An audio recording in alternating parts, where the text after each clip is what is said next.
take another look into the world of Sleep, Worship, Vessel, and Sleep Token. Welcome to Reround Who Does Music, where today we're looking at the fourth studio album from the band Sleep Token called Even in Arcadia. The album is the follow-up to the absolutely perfect Take Me Back to Eden that came out back in 2023 and follows an equally thought-out story and concept over the course of its 10-song track list. Like the albums that come before, there's a mixture of rock, metal, pop, and more that creates a recognizable and potent aura.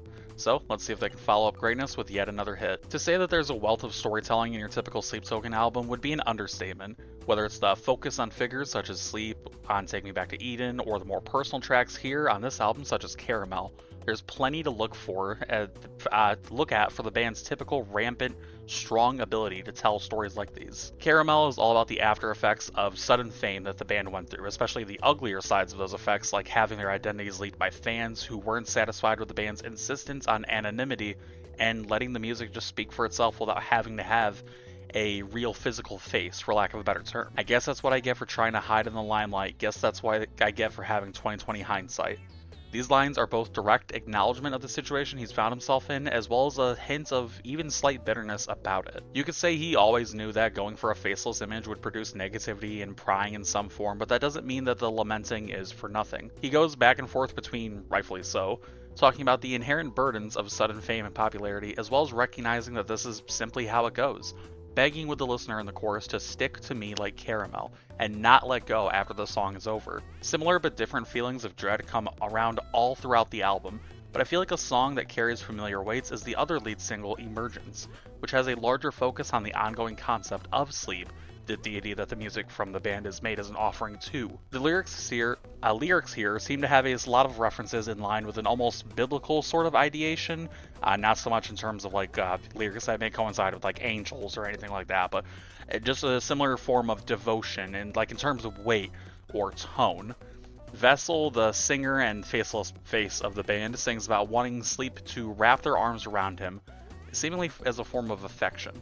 Continuing on with the ongoing talk around songs about personal reflection, free of the large and grand concepts, for the most part we get Damocles, a song looking once again at the success that the band has experienced and wondering if the top of the mountain is truly as beautiful as it seems. It's safe to say that when you experience a big high such as the band did with Take Me Back to Eden, you can easily think, what if this is it?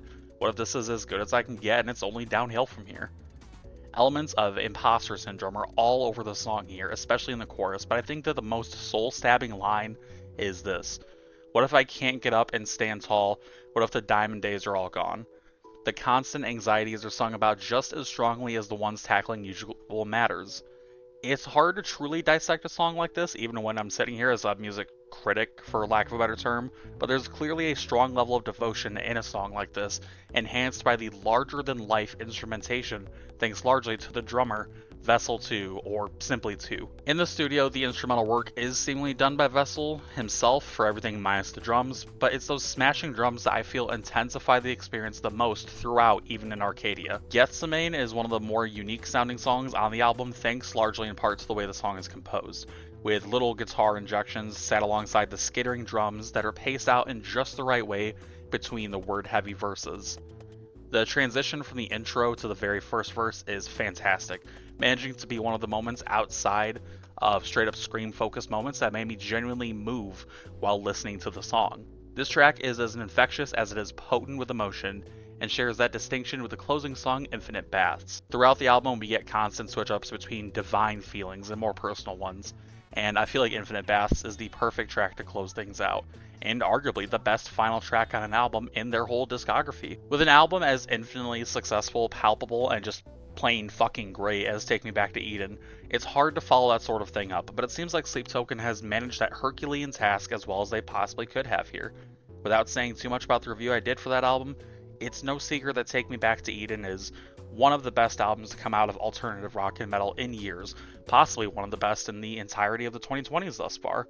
So going into this album, I was a bit worried that a follow-up just wouldn't hit the same marks as before. After giving this album a hefty amount of listens, I can say with confidence though that those worries have been buried. This album is the best follow-up that could have come out. Just the right amount of looking at themselves and their newfound position, as well as a wealth of lyricism and lore to continue their dedicated efforts to telling the world about sleep. This right here, it's a perfect storm. This is, plain and simple, just a great album. For those reasons, Even in Arcadia by Sleep Token gets a score of 9.4 out of 10. And that's a review. Let me know what you guys think down in the comments section below. If you're interested in getting a commission album review done by me or a similar video, hit me up on the social media links I leave at the end of the video. Hope you're having a good day. I hope you're staying hydrated. I'll see you next time.